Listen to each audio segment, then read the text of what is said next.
How many people you know nowadays with a neurological disorder? A family member or people in your circle of friends something fibromyalgia or lupus? How about a brain tumor? Studies in the New England Journal of Medicine show a growing trend in the rate of such disorders in recent years. Perhaps like me, you've never given the issue much thought. But in 2002, I could no longer ignore it. I also became a statistic when I was diagnosed with multiple sclerosis.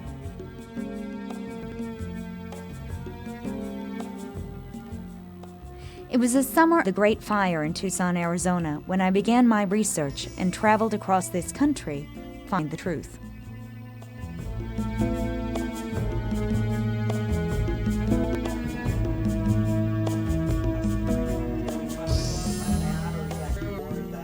Well, yeah, the technology we have in looking at the brain has changed rather dramatically. Now, the increase in brain tumors has nothing to do with our ability to see these things, because that's been looked at. And the studies have shown that it's a real increase in brain tumors. It has nothing to do with our improvements in technology. The National Cancer Institute recorded an impressive increase in incident rates of primary brain cancer since 1985, and possibly as early as 1984. Dr. H.J. Roberts, director for the Palm Beach Institute for Medical Research, found this trend particularly disturbing. At a time, this trend was singularly attributed to more innovative scanning and diagnostic procedures. Roberts noticed a series of conflicting themes. First, adequate brain scanning devices were widely available for at least 10 years prior to this report. Second, there were simply more people affected with brain cancer. They had nothing to do with the change in the way they were diagnosed or a different way of classifying the disease. Third, between 1983 and 1987, incidence of other forms of cancer outside the brain remained the same and, in some cases, declined. So why the vast increase in brain cancer and brain disorders since 1984? I'll refer to a published study by foremost neuroscientist Dr. John Olney. He suggests one likely candidate. In 1983, the U.S. population began ingesting significant quantities of a substance never before used for human consumption. Artificial sweetener aspartame was quickly introduced to consumers. In 1984, 6,900,000 pounds of aspartame was consumed by Americans. This rate doubles by the next year and continues to climb into the 90s. When it was fully marketed for pop and everything, July to August of 1983. 6 months later, by 1984, the brain tumor rate had already jumped 10% in the United States. The diabetes rate 30%, and the incidence of brain lymphoma, a very aggressive and unusual brain tumor, jumped 60%. The enormity of the problem is indicated by the fact that by 1988, its own publication, 80% of complaints about food and additives that were volunteered to the FDA, and again, it didn't have to be submitted, had to deal with aspartame products, over 80%.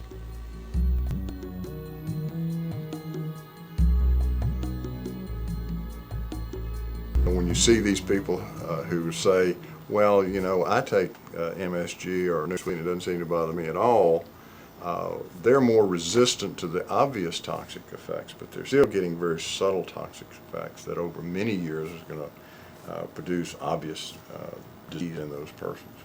Some persons can be exposed the first time and break up with a rash, have a terrible headache, and so presumably have never been exposed to it before. But on the other hand, people who've taken it over the long term and exposing the body to large doses of the components of aspartame, that's a realm of toxicity. And again, it's this variability in your sensitivity to toxins.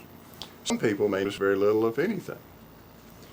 a majority of people will have one of a number of symptoms, because we know that the aspartame, because it is a poison that affects protein synthesis, because it affects how the synapse operates in the brain, and because it affects DNA, can affect numerous organs. So you can get a lot of different symptoms seem unconnected.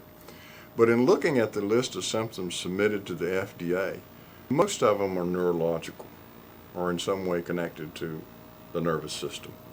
So the nervous system seems to be one of the areas that's most affected. So we see people have difficulty thinking. They feel like they're walking around in a cloud or a fog. It's a subchronic level. It's not like you go out and you drink a bottle of methanol and you have this acute reaction to it. What we're seeing over a period of time is this slow accumulation of toxins within the body that start to disrupt the normal activity of the brain and the endocrine system, which is controlled by the brain itself. I think that really the sort of symptoms one can get are pretty protean. All types of symptoms can occur with aspartame. I mean, it clearly, see, you need to look at chemistry a little bit. I don't want to get too technical, but it clearly has an impact on what are called biogenic amines. These are, neurotransmitters in the brain, norepinephrine, serotonin. We've known for a long time that when you take in a lot of aspartame in conjunction with carbohydrates, you will decrease the availability of L-tryptophan, which is the building block for serotonin. There's been a lot of media attention recently to serotonin, a very, very important neurotransmitter, important in mood regulation and a variety of functions. Aspartame is an artificial sweetener, an additive, and it's a chemical. It's not a natural product, it's a chemical. The molecule is made up of 3 components. 2 are amino acids, so-called building blocks of protein. One is called phenylalanine, which is about 50% of the molecule, and the other is aspartic acid, which is like 40%. The other 10% is so-called methyl ester, which as soon as it's swallowed, becomes free methyl alcohol, methanol, wood alcohol, which is a poison, a real poison.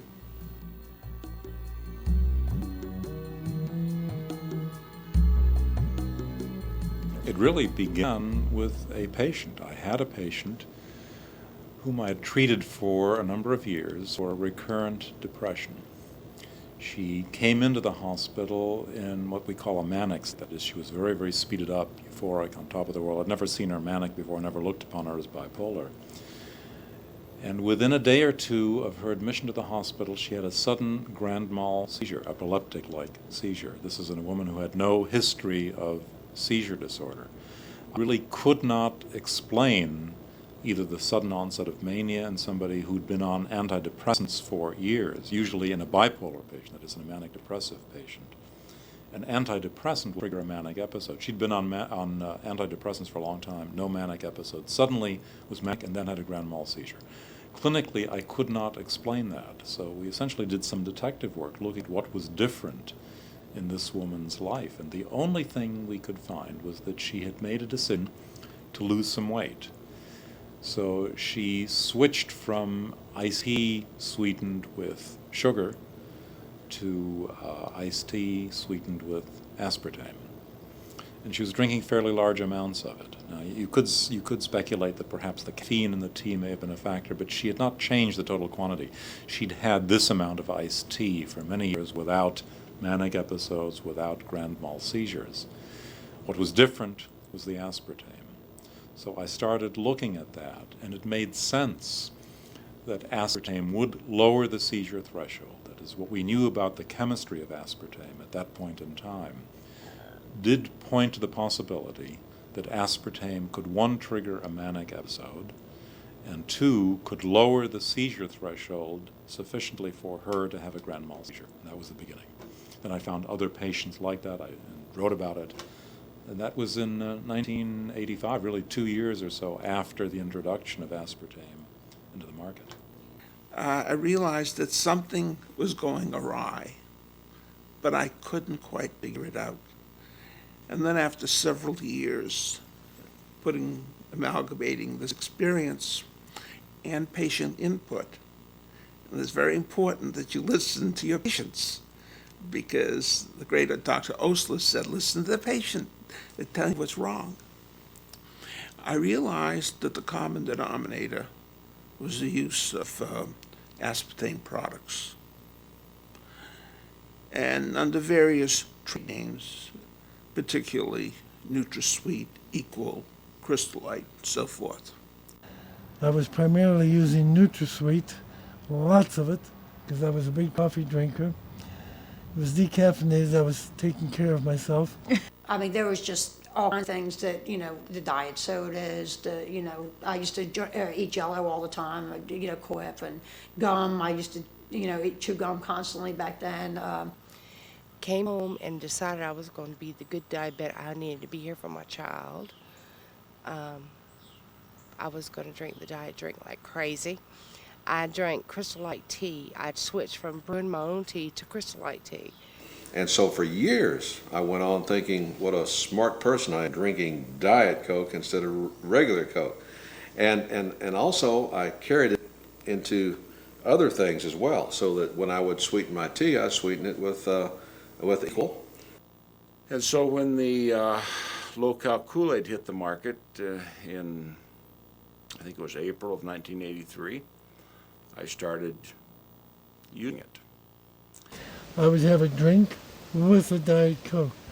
During the day, I would drink Diet Coke or coffee, decaffeinated, all day long. I was never about one or the other. I drove 10 states. I always had a thermos of coffee with me, very liberally treated with NutraSweet. I started out for doing blood draws, and I did the blood draws. I like talking and everything, and so that was a good area for me to get into. I was always hyper and all that, and I would drink the diet sodas like crazy there because we had it at our disposal all the time.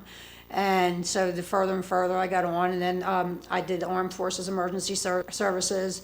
With the disaster, we work with people overseas during wartime. I grew up in a funeral home, and one of the oldest funeral homes in the South. I didn't meet my husband until I was like 35, 36. And we went on to have a child. And my weight just went way out of... And in the meantime, I had lost an eye in 87. I didn't meet him until 98. And I was told in 92 I had diabetes. Well, I tried staying off the sweets and the Coca-Cola and, drinking the diet drinks on and off. And I was a briefing attorney for a federal district judge, John H. Wood.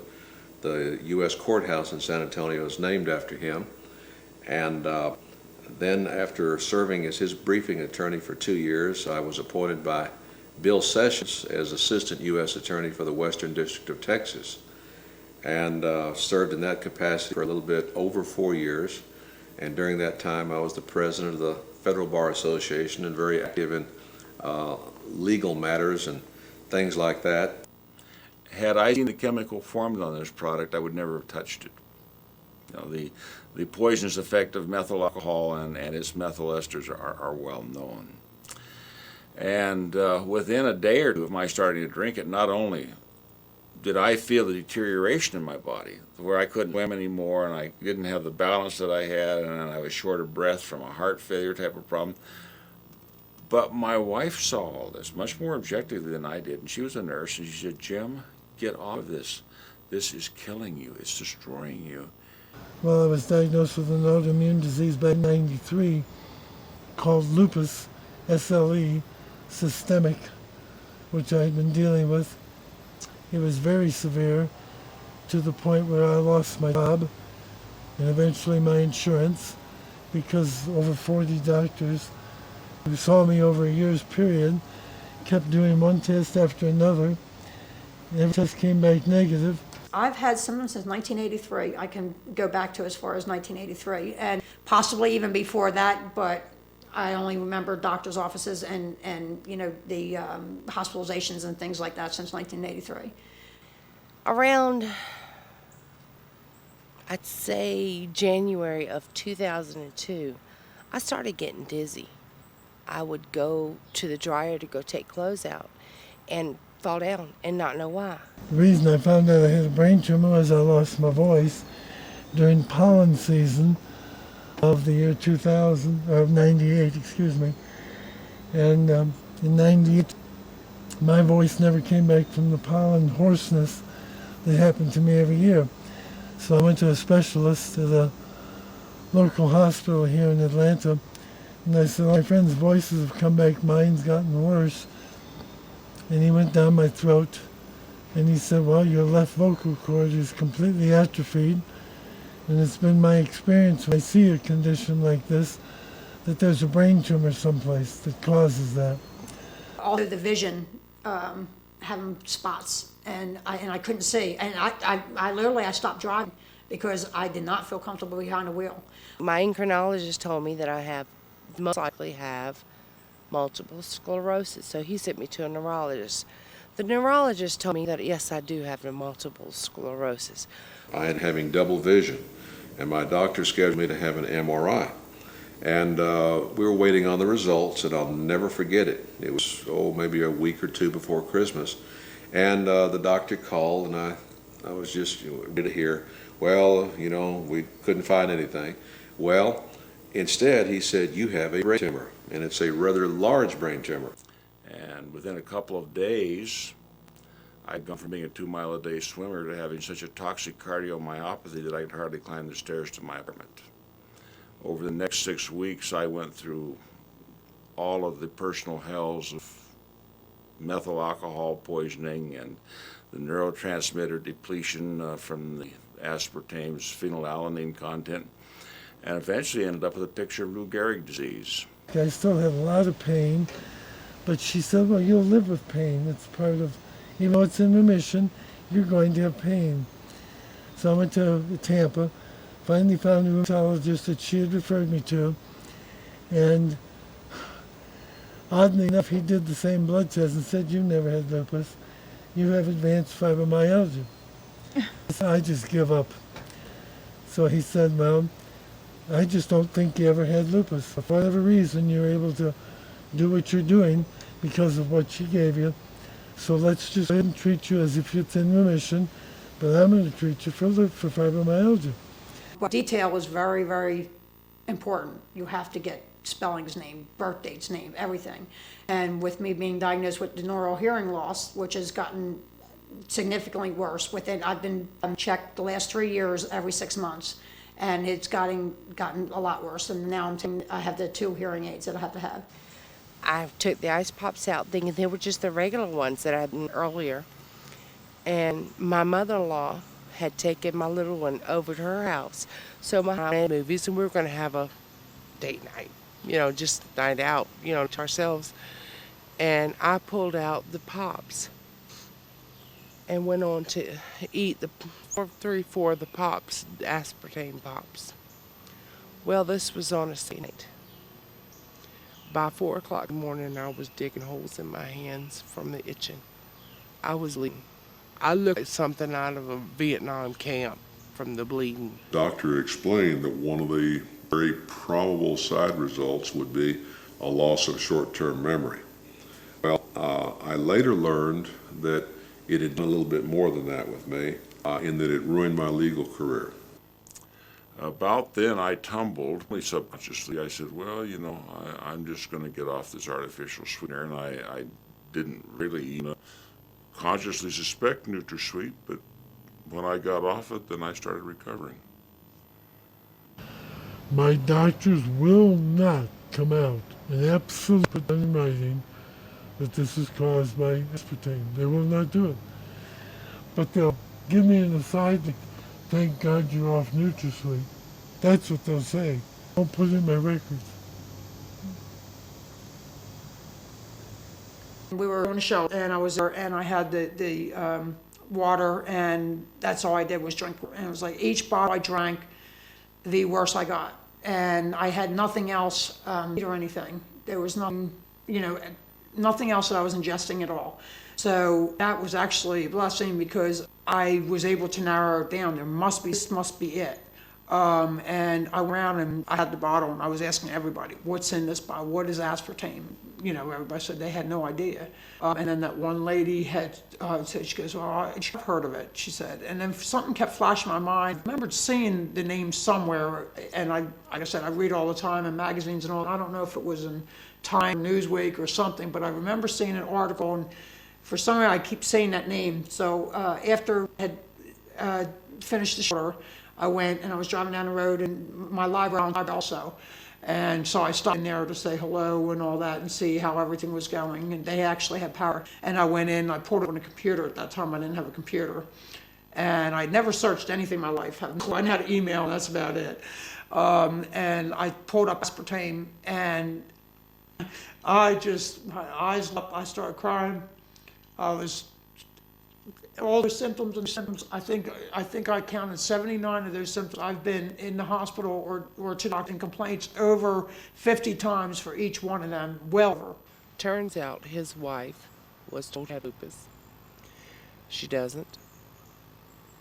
They were getting ready for she had multiple sclerosis, and she didn't. Her husband went home and jumped over her and made her stop drinking the diet drinks, and all of a sudden things got better for her. Yep.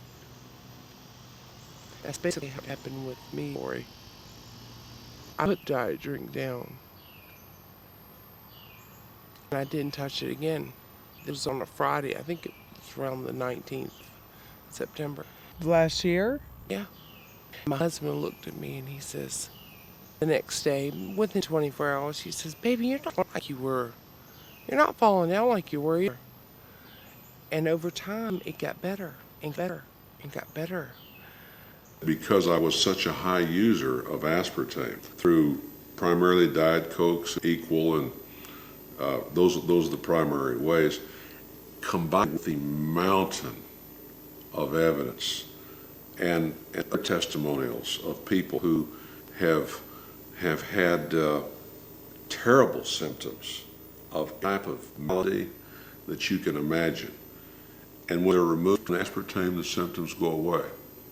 That's what you call strong, if not direct evidence, very strong circumstantial evidence. Judge Wood, the judge I used for, federal judge, in his charge to the jury, when he would give a definition of circumstantial evidence, he would say, if, as you go out at night, there's no snow on the ground, and you wake up in the morning and there's snow on the ground, you may reasonably assume that during the course of the night, it snowed. That is an example of strong circumstantial evidence. You didn't see it snow.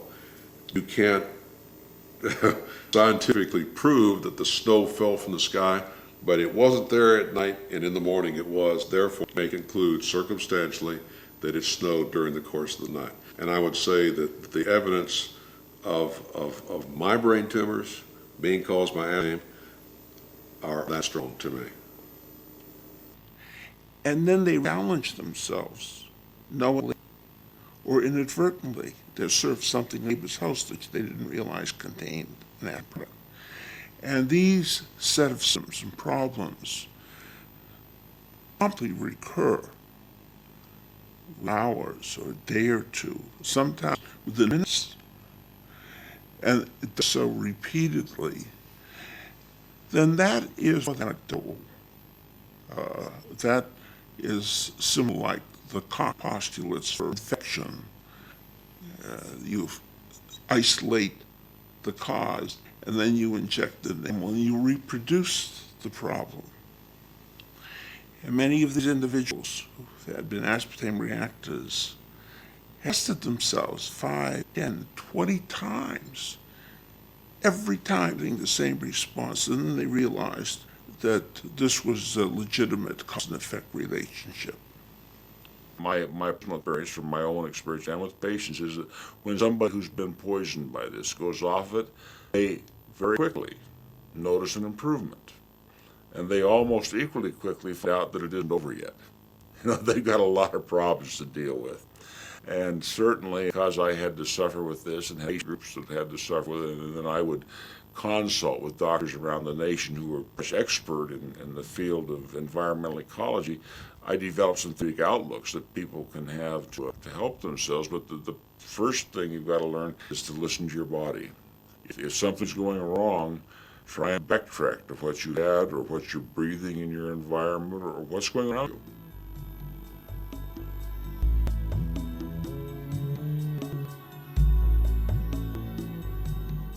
But the fact is, this thing has been carefully studied, repeatedly studied, extensively studied, so that, as I said before, the FDA concluded it one of the most thoroughly tested food additives they've ever seen.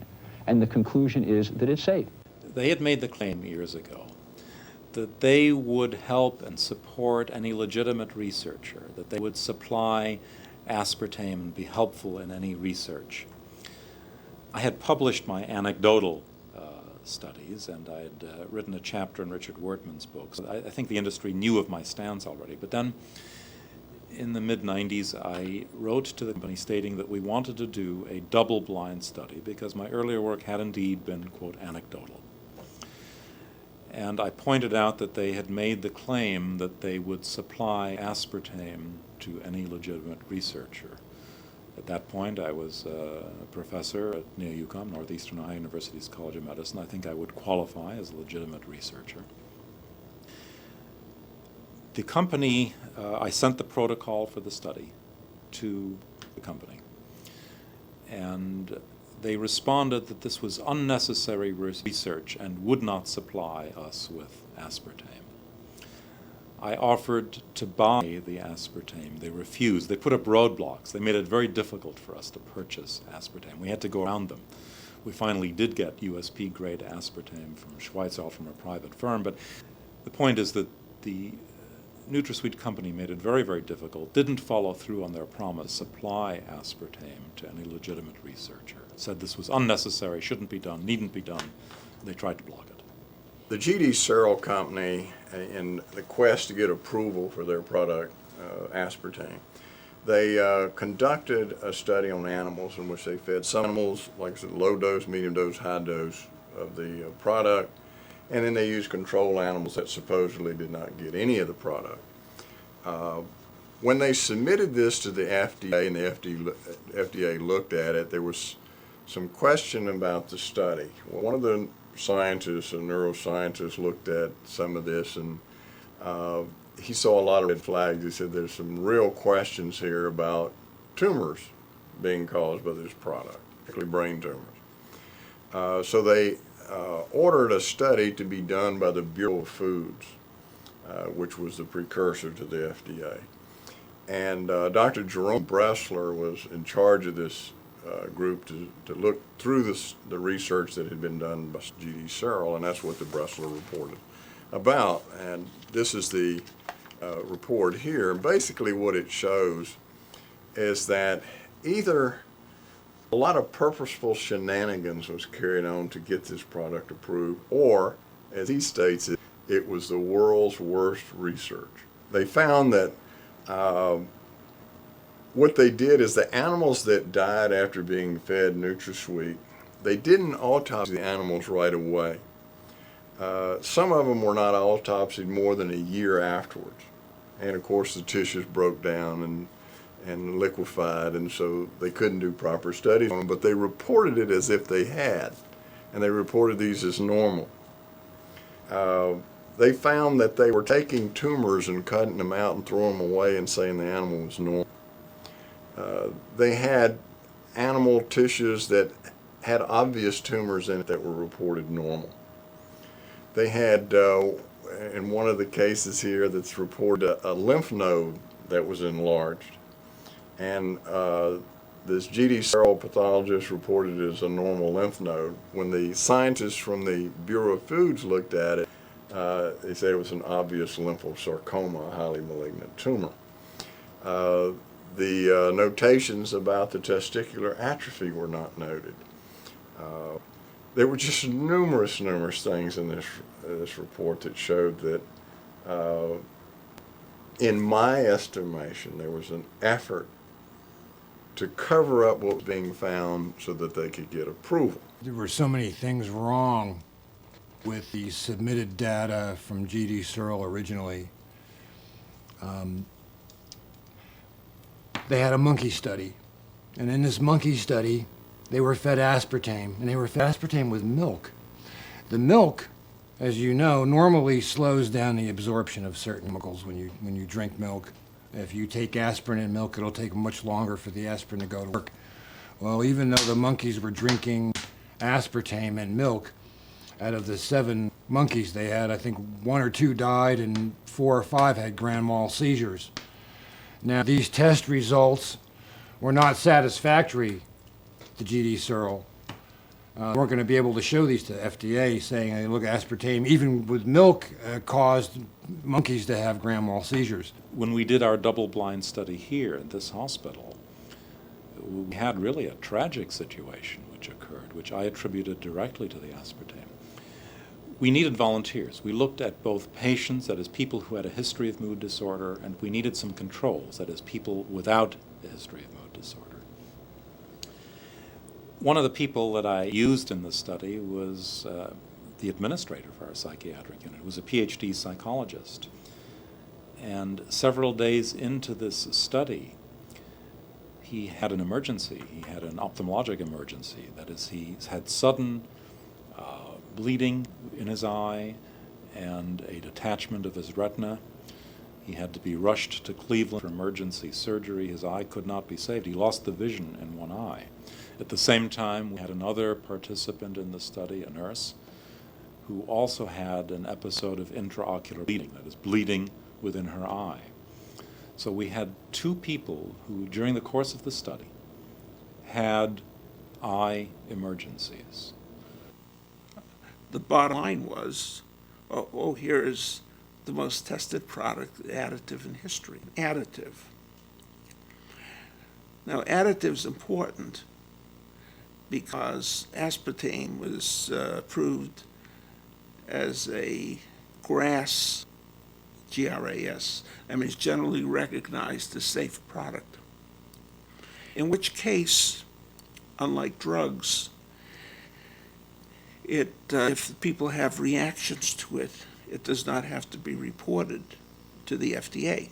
And what I found was really quite frightening, and that was that, yes, there were many, many studies in the literature which did attest to aspartame safety, but they were essentially all funded by the industry, either Searle or the NutraSweet industry or the diet soft drink industry. These were the individuals who sponsored, paid for the studies.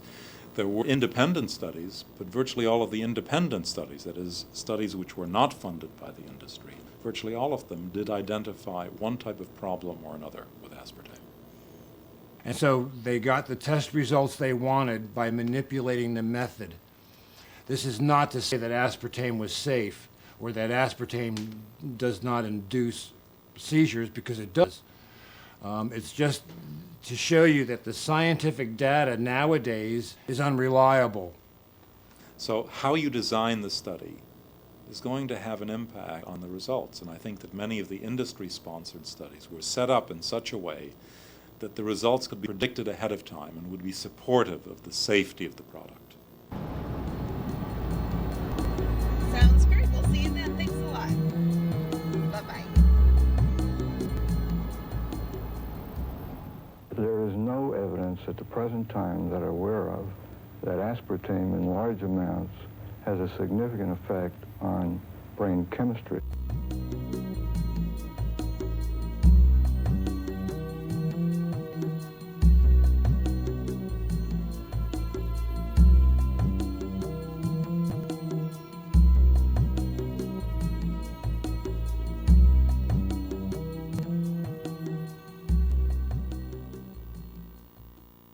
Can we go through what exactly an excitotoxin is? Well, an excitotoxin, basically what it does, it's a normal transmitter in the brain. These are chemicals that allow brain cells to communicate. But if it's in even a minute overconcentration in the brain, it causes the brain cells to become extremely excited. and they become so excited they'll very quickly burn themselves out and die. That was one of the first observations by Dr. Olney, and he gave it the name excitotoxin. When was the first time that you heard about aspartame? Was it during that investigation with the FDA? Yes, it was. It was in 1970, and it was an interesting story. I was called by Dr. John Olney from Washington University, who I had been working with on MSG in baby food. We had started an examination of MSG in baby food that led to the baby food industry taking MSG out of baby food. And it was done by the Senate Nutrition Committee. I was the special counsel to the Senate Select Committee on Nutrition. And we ran hearings on food. And one of the things we talked about was MSG in baby food, because it caused holes in the brains of rats that were being tested by Dr. Olney. And it was Dr. Olney's hypothesis that a substantial amount of mental retardation, 95% of which is of unknown origin, that a substantial portion of that came from environmental insults, chemicals in the environment, food, air, water, and so forth. And he was testing them.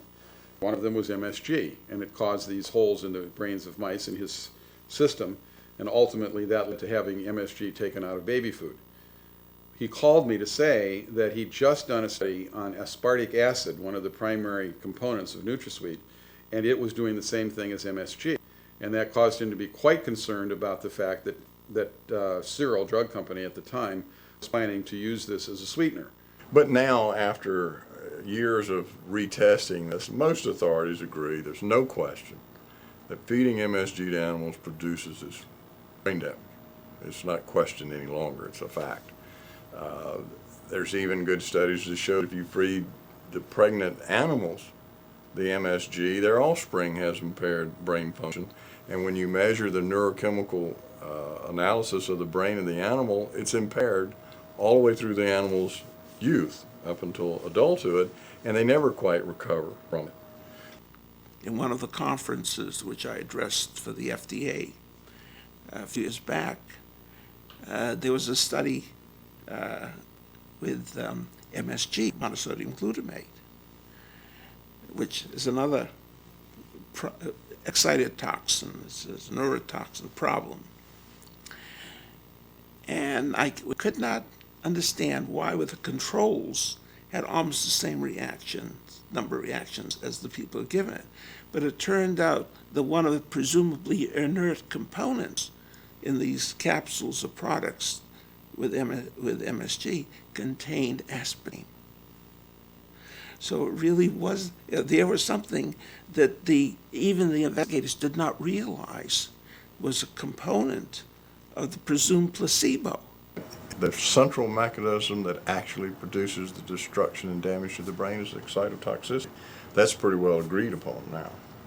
The frightening thing is that we're adding tons of these excitotoxins to our food, either in the form of MSG or part of the aspartame molecule, which is aspartic acid, which is an excitotoxin. Can we talk about the blood-brain barrier and how it breaks down? Like hypoglycemia can be an example of that, and how excitotoxins can pass through that on occasion. Yeah, the blood-brain barrier is one of the big defenses that the industry always gives. They say, well, these things can't get through the blood-brain barrier. I did rather extensive research in this area, and what I discovered was that there are numerous conditions that we're all subjected to that cause the breakdown of the normal blood-brain barrier. Number one is aging. As we age, our blood-brain barrier begins to deteriorate. It becomes porous. So that anything we eat will pass through the blood into the brain.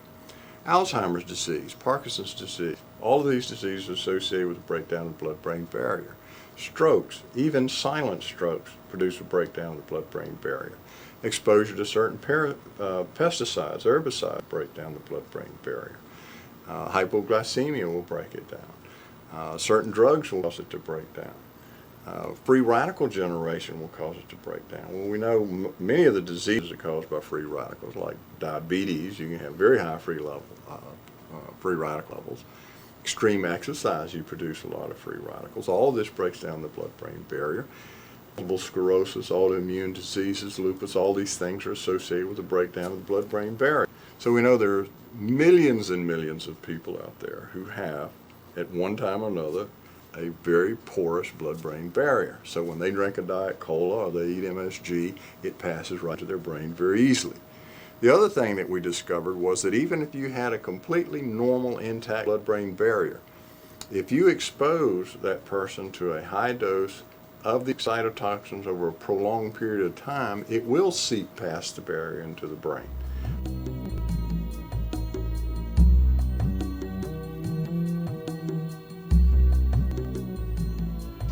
I mean that the same building blocks that are found in all of the proteins that we eat, whether they be bananas or meat or peanuts or what have you, they are found in NutraSweet. Now, the amino acids are contained in food, but if you have protein, meat, fish, and so forth, there may be 4% phenylalanine in the food, not 50%. And we simply, biologically, don't know how to react to this flooding of these enormous amounts of amino acids in the body, especially the phenylalanine, which crosses the blood-brain barrier. It's meant to protect against, biologically, against poisons and so forth. It's also what's called a dipeptide. That is, it is two amino acids stuck together. One of those amino acids is something called phenylalanine. Phenylalanine is the building block for another important neurotransmitter called norepinephrine. So when you take in aspartame, you'll increase the availability of one and you'll decrease the availability of the other. You'll change ratios. And when you do that, when you change ratios of norepinephrine and serotonin, you certainly affect brain function. And this can lead then to mood symptoms, to panic symptoms in some people. It'll affect seizure threshold, which is why I think I saw the seizure in this initial patient back in 1985, and why I saw a lot of seizure activity in people who were taking in a great deal of aspartame. They knew that this product, aspartame, with time breaks down into a product called diketopiperazine. Diketopiperazine chemically is closely related to a carcinogenic compound that causes cancer in a lot of animals if they're exposed to it, and humans. So they asked the GD Cereal Company to do a separate study with the diketopiperazine. Well, when they looked at this study, they found some shenanigans as well. And one of the things is when you mix up the diketopiperazine with the animal's food, you have to homogenize it so that it's evenly distributed and the animal can't see it and avoid it. Well, I've seen pictures of the feed, and they left it in big clumps so the rats were eating around it, not actually eating the diketopiperazine. There was also evidence that they were giving the diketopiperazine to the control animals. And of course this came out because in the original study they found a 47-fold increase in brain tumors. In the diketopiperazine repeat study, they said, oh, well look, the control animals and the aspartame-fed animals have the same incidence of brain tumors. Well, when the neuropathologist looked at it, said, well, that's kind of strange because now your control animals have a very high incidence of brain tumors that's not naturally found in these mice. And then when they looked at the feed, they found out there were some mix-ups in the feed so that the diketopiperazine was being fed to the control animals. These are the sort of things that's in the Bressler report that the makers of NutraSweet would not like the public to know about, because it's very frightening. You know, when pathologist Dr. Adrian Gross looked at the material as well, very well-regarded pathologist, and he looked at it and he was absolutely shocked. He said it's just an enormous increase in tumors, particularly the brain tumors. And of course that's exactly what we're seeing now, is this tremendous increase in brain tumors in this country, which is completely unexplained by the neurological profession.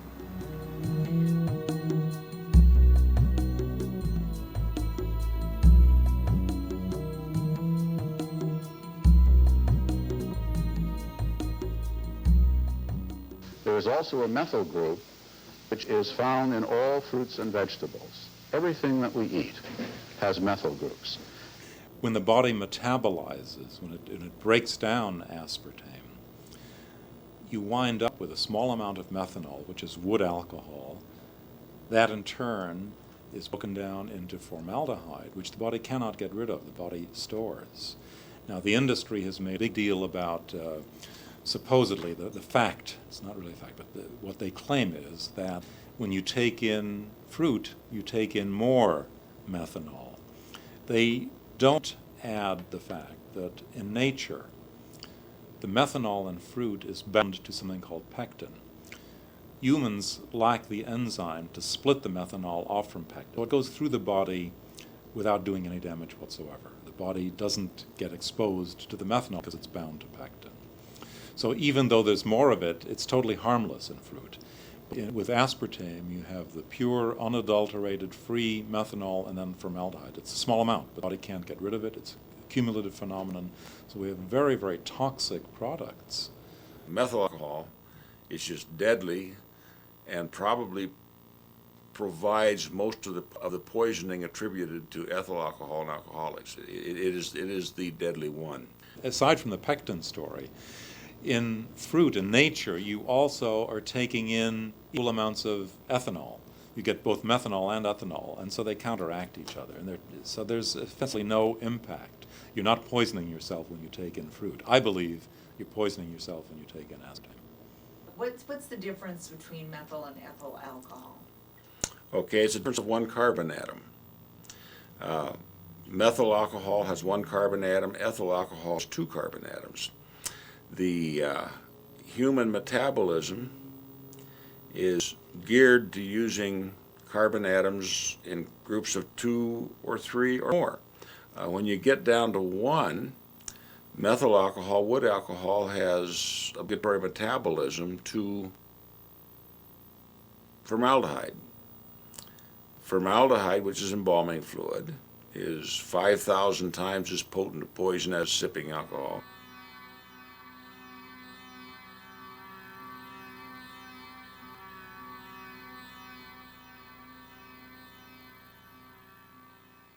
The fact is that the FDA, which is the watchdog of American safety that we have empowered to protect the American public against food additives and drugs, has repeatedly reviewed all the data that has been forthcoming from hundreds of studies about aspartame. Back in 1965, according to G.D. Searle, one of their researchers was working on an ulcer drug when he happened to get some of the substance on his finger, and instinctively, he licked it, noticing its sweet taste. One of the first tests conducted on aspartame was a 52-week study of monkeys to determine the effects of aspartame on primates. 7 monkeys were fed aspartame with milk. 5 of those monkeys had grand mal seizures, and 1 died. Monkeys have more of a reaction to ethanol, regular alcohol like vodka or scotch. They have a real high resistance to methanol, and even though they were fed aspartame with milk, they still came down with seizures, and 1 died of, I guess, cardiac arrest from overstimulated nervous system. Searle went back and got another physician, a fellow named Dr. Wellington, and this guy sat down and redesigned the monkey study. In that same year, Dr. John Olney found that oral intake of aspartic acid could cause brain tumors in mice. We had this situation where the company initially seemed to be responsive to the concerns, and they actually sent a team of researchers to Dr. Olney's laboratory.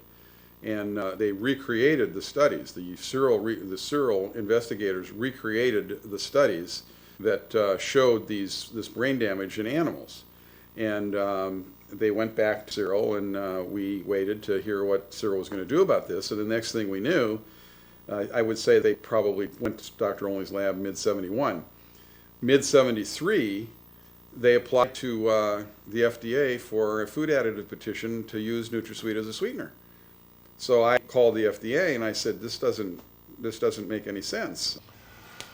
Dr. Olney was asked by G.D. Searle to conduct a study because there were some concerns. And it's interesting to note that these concerns came up before a lot of the major testing into the toxicity of aspartame became apparent.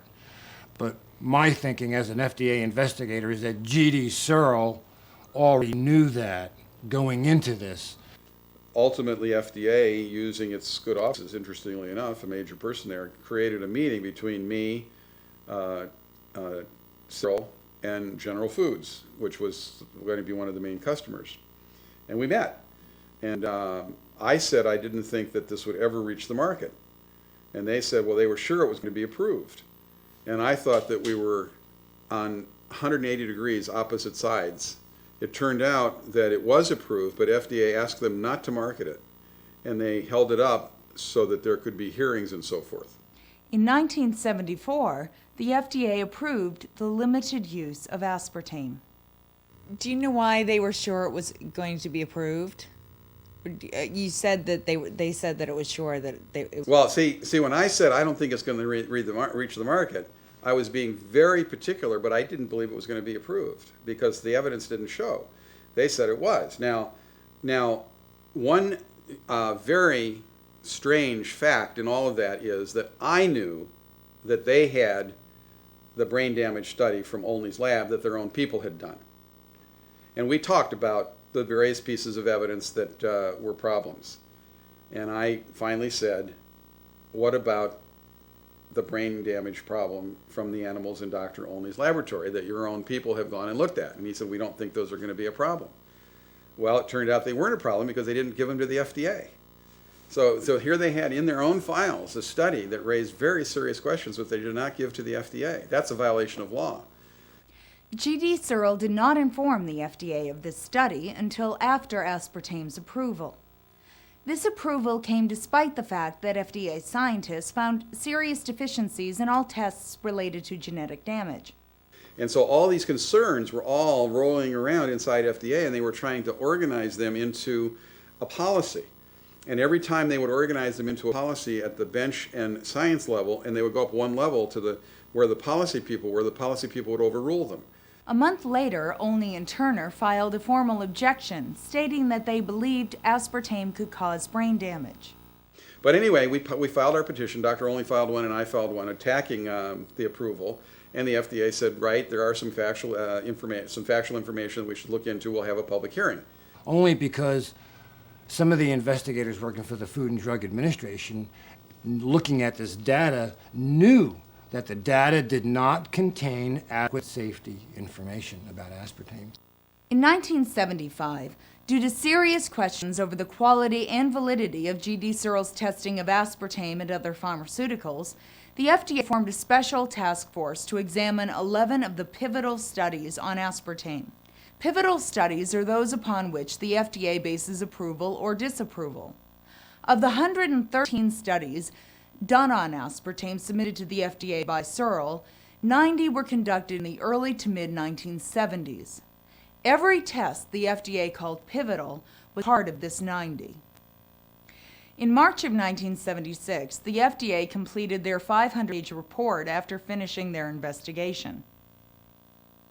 The report by the FDA team that inspected it is the most devastating report about research that has probably ever been written about a specific company. And that led to a series of hearings in Congress and came up with a $12 million appropriation to FDA to enforce good laboratory practices. But what happened is there's a policy resolution, but NutraSweet and Cyril got bypassed in the sense that they took this all over here and said, look at this terrible thing that's going on. There were a couple others that were going on at the same time. We've got to do something, and they did something. What they did was going forward, you have to meet these requirements. They didn't do anything about going backwards and saying, look, the stuff you came through here is killing people. Now, the reason they didn't do that at the time, because it happened in 75 and 76, is that it was the assumption of everyone in the process that the FDA was going to handle it. So FDA, one of the things FDA did that was so striking and remarkable is that they, knowing that they had this terrible situation on their hands, hired a group of pathologists. It's a pathology research group. FDA hired them to review the Cyril studies, but had Cyril pay for it. So the result was, here's a company which makes its money by being hired and paid for to do studies. Well, why would it do a study that was going to be critical of NutraSweet? In 1977, the FDA chief counsel, Richard Merrill, recommended to U.S. Attorney Samuel Skinner that a grand jury be set up to investigate G.D. Searle. Well, FDA did attempt to do something, and it wasn't the political part of the FDA. These were the people that really were trying to work and do well. One of the counsels, lawyers for the Food and Drug Administration, contacted the U.S. Attorney in Chicago and to bring an indictment against G.D. Searle for fraud, for deletion of records, manipulation of records, the falsification of records, and a number of other things on the testing that they did on aspartame and several other products as well. Suddenly, U.S. Attorney Samuel Skinner began preliminary employment discussions with G.D. Searle's law firm, Sidley & Austin. The U.S. Justice Department urged Attorney Samuel Skinner to proceed with the grand jury, pointing out that the statute of limitations on prosecution would soon run out. Samuel Skinner withdrew from the G.D. Searle case, and Assistant U.S. Attorney William Conlon was assigned to the grand jury investigation. Shortly afterwards, Samuel Skinner left his job to work for G.D. Searle's law firm. The assistant he left behind let the statute of limitations run out on the aspartame charges. This assistant, William Conlon, was hired 15 months later by G.D. Searle's law firm, Sidley & Austin. The common denominator for all of this, unfortunately, is money, and the amount of money that was flashed around induced people to drop a lawsuit against G.D. Searle and come work for the very firm that they were going to try for illegal activity. And that's what happened with the U.S. Attorney. That's what happened with several people working for the Food and Drug Administration at that time. If they passed aspartame, literally, they were promised great jobs when they finished with FDA. And it was interesting, the main guy that made the decisions that overruled them in the Bureau of Foods went to work for the Soft Drink Association. And actually 7 of the key people made decisions that kept NutraSweet moving through the process ended up working for one or another NutraSweet using industry. That's kind of an interesting side effect to the whole thing. I like to do well at things. It's important to me that if you're given an assignment that you try to do it the best you can. I'm afraid that some people confuse that with some sort of single-mindedness on my part. Donald Rumsfeld went into the company after he left Washington, after Ford lost, and that would be in 1977. Is in business, and he was congressman from there. And then he went to the White House, where he was White House Chief of Staff, and then he became the Secretary of Defense. And he's involved in a whole group of people around Chicago that are, they're involved in a whole range of things, national security being one of them. He was also part of the RAND Corporation, one of the major defense think tanks. He's a very bright guy, like in the best and the brightest, the kind of people that brought us Vietnam. They're people who believe that thinking is the primary way that you get through life, having values, feelings, and so forth. They generate. So he took over this company, and it was going down the tubes. It had FDA investigations. It had grand jury investigations. It was losing money. Its stock was down. A person was hired to come in and explain why the FDA was so down on them, and went through all of their records and said, "You guys got a chance. This company is a mess, a total mess." And he went in with a full team of politicians. He went in with himself, a politician. He brought his special assistant, who was a Republican Party operative, worked with the Republican National Committee, brought in a press guy from lawyers, and they took on the issue of this company as a political issue. And one of the first things that not first, but somewhere in that first year, it was late in the year, he called me and said, "Let's have a meeting." So I went and I met with him. We flew into the Madison Hotel and we met and we talked. And my point was that the struggle that was going on around NutraSweet was a scientific struggle. We needed to know scientific answers. And this was before the Public Court of Inquiry had ruled. We needed to know the answers. So why don't we, the people who were raising all of the questions about NutraSweet, and the company together, create a set of protocols that we would agree address the serious questions that needed to be looked at to decide whether it should be marketed. So we had this meeting. And for about 6 months, his staff and I and our group shaded out how we could proceed on this. His own scientists didn't want to do it. For example, they put their evidence into FDA in 1973. There were no requirements at FDA to examine effects on the brain of additives. No requirements whatsoever. So there never was a study done to look at whether or not this affected in a neurologic sense. The studies were incidental. Those were cancer studies. But these were not brain studies. The cancer studies turned up brain tumors. They did look, for example, at these holes in the brain or mental retardation or lowering the ability to think or causing dizziness or blindness or any of those things. None of that was looked at. And we were proposing that we design some studies to look at it. And that was the direction that we should go. And I should say that at that point, I was involved with a group of people from the food industry. Had created a thing called the Food Safety Council. We had 35 major corporations, and it had a board, half corporate people and half consumer advocates, academic people, environmentalists, and so forth, to look at the standards for food safety. And we had written a whole series of standards for food safety. Basically, what I was saying to Rumsfeld is, why don't you bring your company into the same framework that all these companies agreed to be a part of? And we had a very good, very full exchange. His scientists kept jumping up and running around the room and saying, there's no problem, there's no problem, there's no problem. Ultimately, he made the decision not to find out what X were, but to move forward on the limited record that they had. And I believe it was a decision that was made that said we can accomplish our ends better legally and politically than we can by actually doing the science to determine the outcome of the questions that are being asked. And in my mind, that demonstrated that he was an individual not interested in fact, not interested in the truth, not interested in finding out what the fundamental realities are, but much more interested in setting a goal and then by will and force pulling all the resources that he could put together to achieve that goal, i.e. get NutraSweet on the market and sold. And so Rumsfeld had been in all these meetings and known all of these potentially harmful effects of this substance that he then went on and continued to market. Well, I can't say what Donald Rumsfeld knew or didn't know. He's not a scientist. He's not very interested in science, from what I can. More or less, he's an operative. You assign him a job and he goes and he does it. Now, I'm sure that as he gets up into the level of Defense Department, he sort of makes up his own jobs and says, I'm going to do these things. But facts are not all important to how he proceeds, because he's so confident he knows what the outcome should be that he will look across, at least in the way he did on NutraSweet, he looked across the horizon to find all those facts that was his position and then minimized or denigrated all the facts that didn't support it.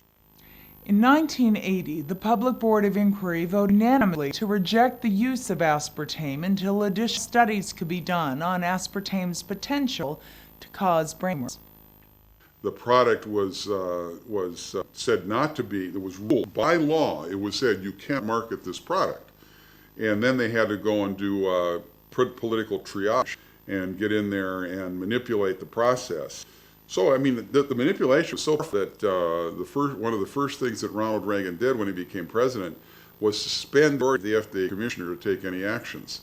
So he was sworn in whatever day in January, and that day he issued an executive order eliminating the FDA commissioner's authority to take actions. Obviously a fear on the part of somebody that the commissioner was going to do something about NutraSweet or something else that would create difficulty, because it took him a while to get a new commissioner. It took him a little over a month to get a new commissioner, get the old one out. And in that month, the old commissioner was prevented from taking any actions by an executive order. And that takes a high level of political clout to do that.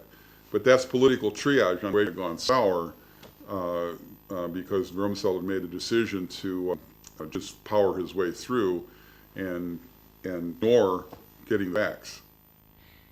In 1981, the day after Ronald Reagan took office as U.S. President, G.D. Searle reapplied for the approval of aspartame. Several new studies were submitted along with their application. 3 of the 5 FDA scientists responsible for reviewing brain tumor issues advised against the approval of aspartame. Under the watch of new FDA Commissioner Arthur Hull Hayes, the panel lawyer assigned a new panel member to eventually achieve a 3-to-3 split over aspartame. On July 18, 1981, Arthur Hull Hayes overruled the Public Board of Inquiry to approve aspartame for use in dry foods. Furthermore, the FDA impaneled its own panel to review the Board of Inquiry. 3 of those people were assigned review the cancer part of the Public Board of Inquiry, the part marketed. Those 3 scientists, every single one of them said, we agree with the Public Board of Inquiry. These are 3 FDA senior scientists. We agree with the Public Board of Inquiry. They met with Commissioner the night before he announced that he was going to approve NutraSweet and begged him not to approve NutraSweet. Animals ordinarily do not get brain tumors. And this should have been enough to have invoked the so-called Delaney Amendment, the 1958 Food and Drug Act. It says that if something causes tumors or cancer in experimental animals, you don't prove it for human use. In 1983, the FDA approved aspartame in carbonated beverages. Under charges of improprieties, Arthur Hull Hayes left the FDA and was hired as a consultant for $1,000 a day by G.D. Searles Publications firm.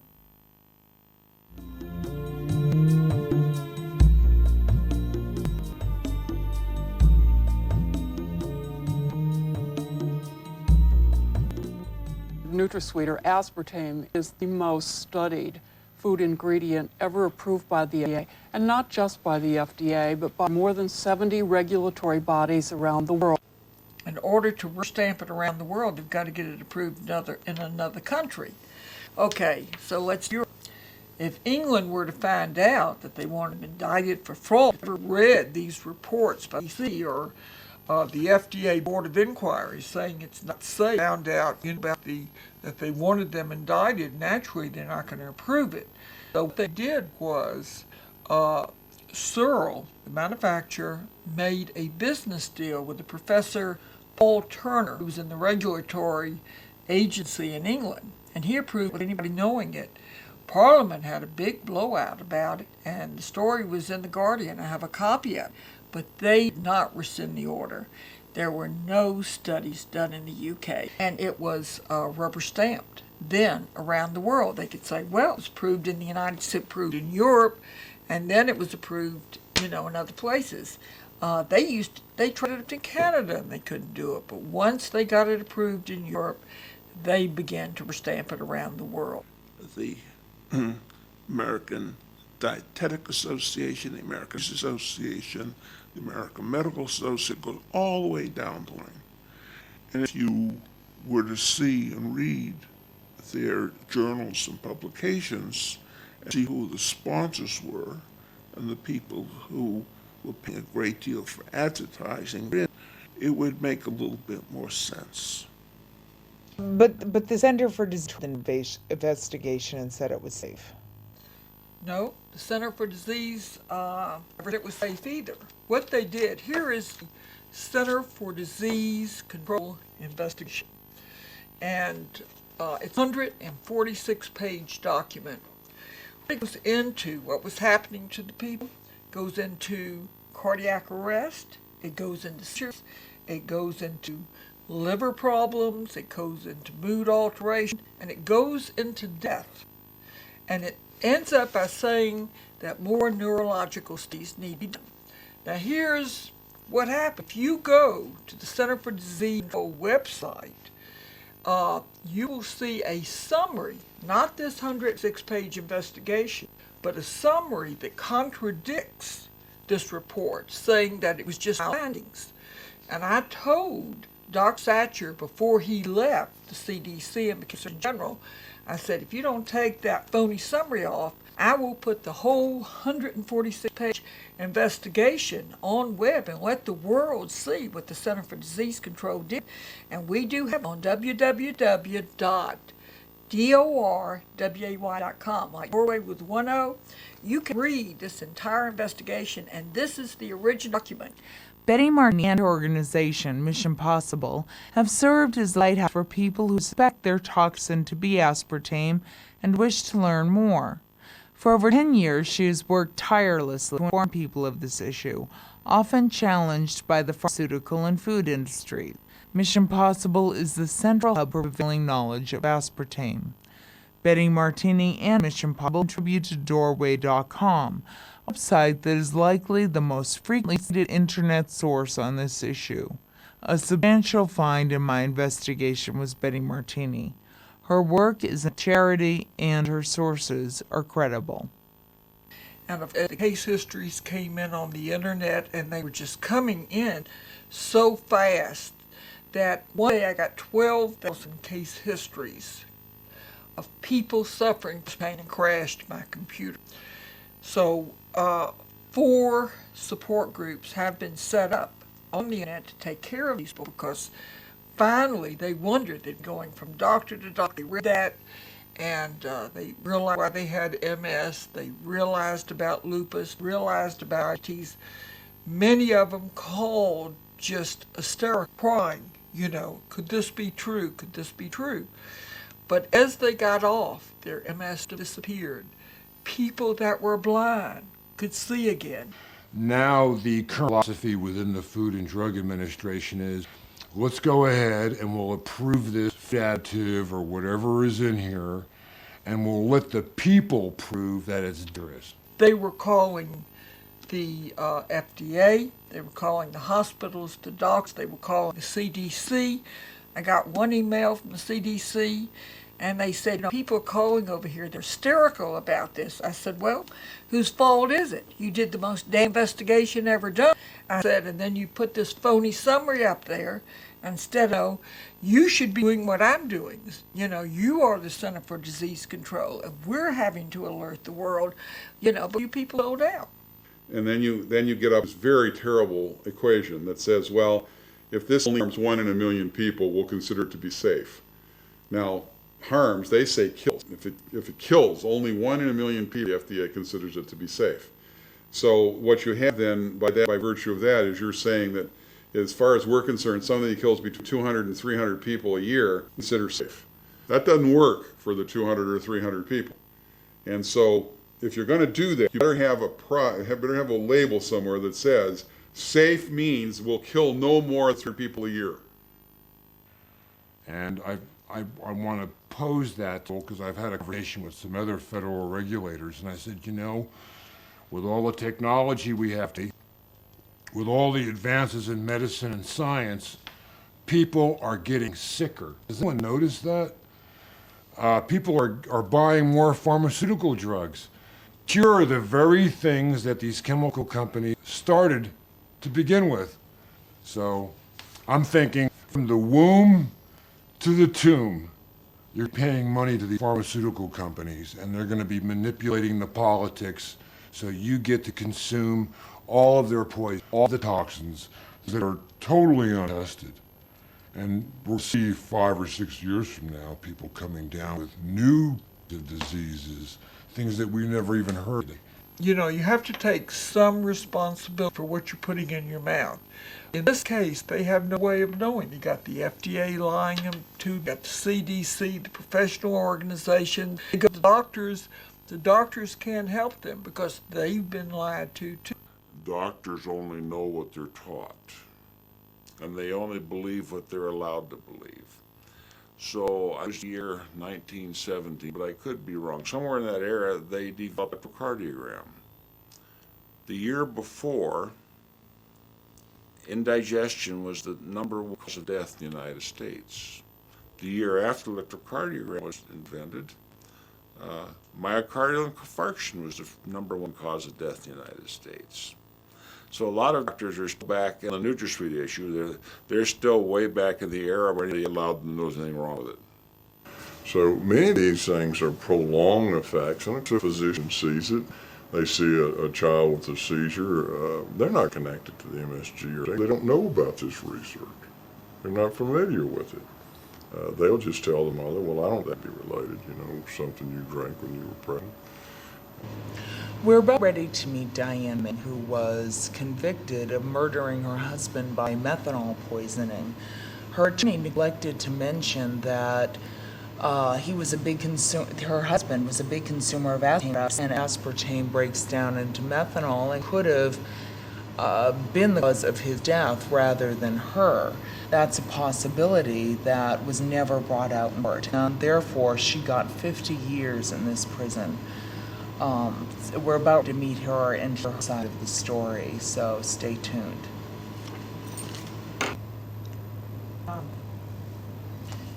Describe your husband to me. Tell me what he was like. He kept to himself a lot. I don't think a lot of people knew him real well. You know, he didn't want to socialize with people at work or anything. He was very at work. Like, he never missed work. Even the morning in question when he got up sick, and he's saying, "Oh, I feel terrible," but he went to work because he did. We had a weight machine, we had stair climber, we had treadmill, and he read everything he could find about how to, the right way to do weights. And, you know, you do sets instead of just doing it. You know, you do so many repetitions and stop for a minute and then do it again like 3 times or something like that. He was pretty much obsessed with building a body. He didn't want to be fat like his relatives. He started reading about creatine. He wanted to try it, and he talked about it a while beforehand. And apparently what it does is it pulls the muscle, but pulls water to the muscle to pull them up more. I was wondering exactly what it was. Yeah, that doesn't sound like a good idea, messing with the fluid balances in your body, pulling water from one place, putting it someplace else. But, and I think it had something to do with the recovery. And he wanted to try that. But we picked up some Gatorade. He was trying to decide what put it in, because you could mix it in water or fruit juice, but water probably wouldn't taste too good, and he didn't fruit juice. So he said, well, maybe Gatorade. He thought he could tolerate that. So we got the 20-ounce bottles, like a case. I guess it was 24. It was a sorted plate. He kind of tasted it, see how it tasted, and set it in the fridge. And to the pool with our daughter, and came back. Well, then he back all from about 4 till 7 with the guys, mostly some guys from church, and they would meet at the middle school. And came back and drank that. Even when he came back from playing ball, he wasn't feeling good, but it was very hot. That summer, it got hot early. Even in May and early, it was really hot. And he always felt lousy. I'm short of breath. He was like, lay down, get up. He said he couldn't breathe. So I kept saying, well, do you want me to, what, do you call up again? You want me to take you to the hospital? What do you want me to do? And this went on for about a half an hour, I guess. And finally he said, okay, you can call him. Because he, I guess, finally started feeling that bad. Feeling bad. You know how men are. They won't go or anything. So called ambulance, and he was showing some signs of maybe being a little bit disoriented, but he was still doing everything, answering questions. The paramedics thought, kind of what I did, that he was dehydrated from throwing up so much.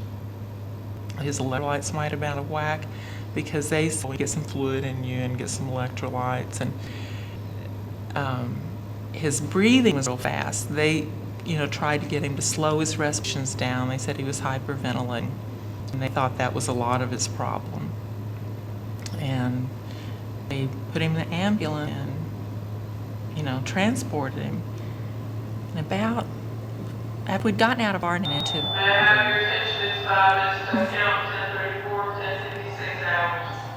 and through the other neighborhood, we're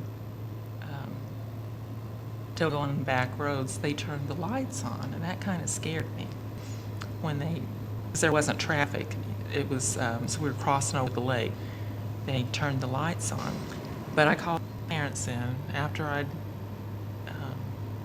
done all the paperwork. You know, they took him back. I had to give them the insurance information and everything. They eventually called me back, and he was still conscious, but he was way incoherent. You know, he wasn't making any sense, and he was real, like, wanting to get up off the gurney and everything, and they finally had to give him some Ativan IV to calm him down because he wouldn't stay, you know. Ativan is, it's in the same family as Valium. Wound up putting him then in the NICU, Medical Intensive Care Unit. By the time he got up there, he wasn't really conscious anymore, but then they had pumped him full of Ativan too, so it's hard to say. You know, I don't know at what point really. I'm not on Zoloft anymore, so I don't know at what point he really went into a coma. And when it was the Ativan, I know at night, I mentioned to him that he wore the extended wear lenses, and even though you sleep in those things, you know, the nurses don't usually like for patients to have them in. I know they make you take them out. Usually that's one of the things they ask you, and I brought it up. So they said, well, would you take his lenses out? You know, and he kind of responded to that, you know, like whenever I was trying to remove his lenses. Really hard to do on another person.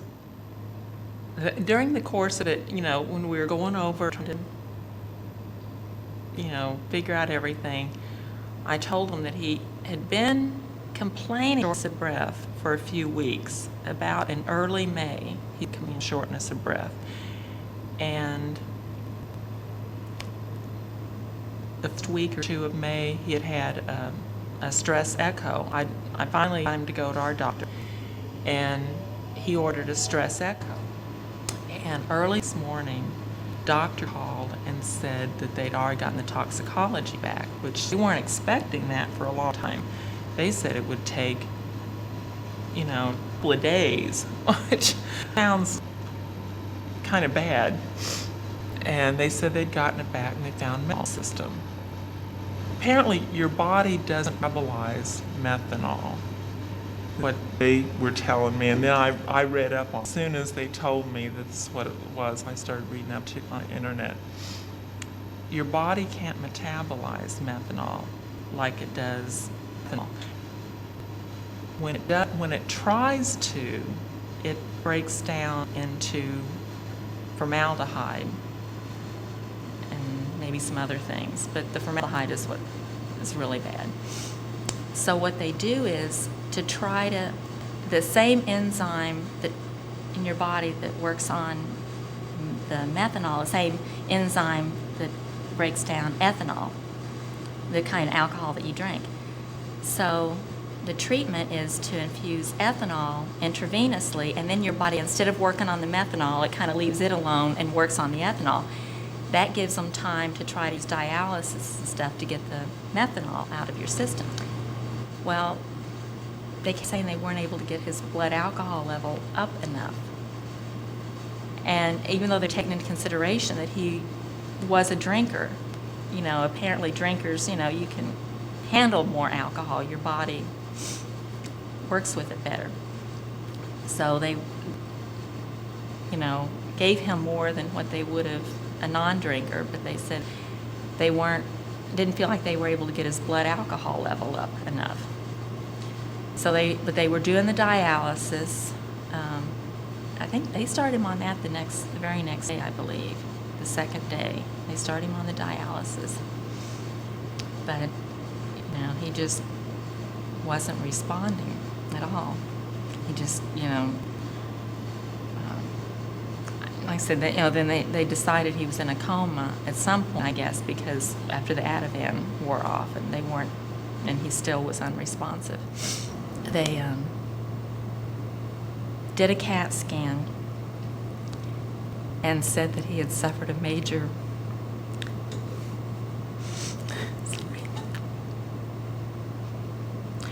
that he had suffered a major brain bleed. And the size and location was such that he said no one could survive that, even if they were successful in getting the methanol out of his body, that because of the being in the brain, that wasn't.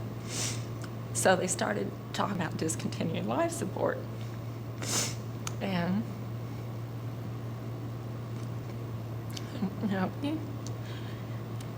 we talked about it on that Wednesday. And they kept assuring us that there was no way, even if they kept treating the methanol, that because of the brain damage, that there was nothing that could be done. So I wanted to wait until give it another day. Well, I was the one that called the police. That morning, that Wednesday morning, when Dr. Akers, he called me before I got there, it was before 7:30. I was getting Megan ready for school. He said, "We think this may have been a poisoning, an intentional poisoning, and you need to get the police involved." I'm like, how do I do that, So I said, okay. Even though that afternoon before, the decision about removing life support, met the police, they asked me to come back to the house so they could look for possible sources.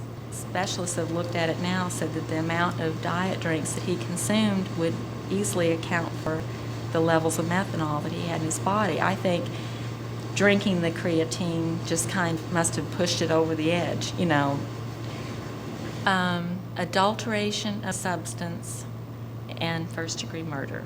And the jury gave me 20 years on the adulteration and 30 on the murder, and the judge ran them currently.